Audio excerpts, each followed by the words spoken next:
اللہ تعالیٰ نے فرمایا جو لوگ ہم سے ڈرتے ہیں لا خوف علیہم ولا هم یحزنون، جو ہم سے ڈرتے ہیں وہ بے خوف رہتے ہیں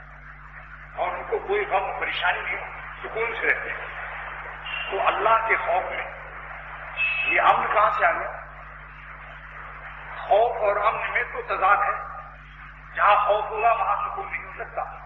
بولیے۔ لیکن اللہ کے خوف میں یہ معجزہ ہے کہ جس کے دل میں خدا کا خوف آتا ہے لاکھوں امن و سکون لے کر آتا ہے۔ اجتماع سے بغیر خدا کے یہاں محل نہیں، برعکس دنیاوی خوف کی نشان ہے۔ دنیا کا خوف ہو جائے، کسی پڑوسی کا خوف ہو، صاحب کا ہو، تھانے دار کا ہو، پولیس کا ہو، انکم ٹیکس افسر کا ہو، ان کے خوف میں تو ہے پریشانی،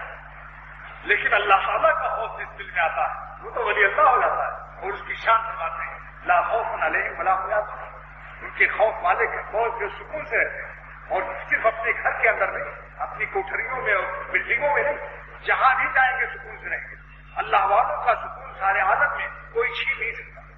حکیم الامت مولانا اشرف علی صاحب حامی نور اللہ فضلہ نے ایک حدیث لکھی ہے التشبث کی حدیث تصوف میں، فرماتے ہیں من اتق اللہ، حدیث من اتق اللہ صار آمنا فی بلادہ، جو اللہ سے ڈر کے رہتا ہے، ہر گناہ سے بچتا ہے،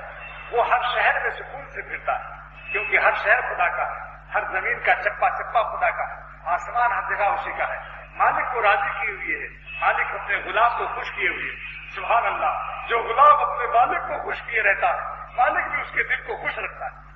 یہ ناممکن ہے کہ ہم اپنے مالک کو ناراض کر کے اور خواب دیکھیں، کس بات کا؟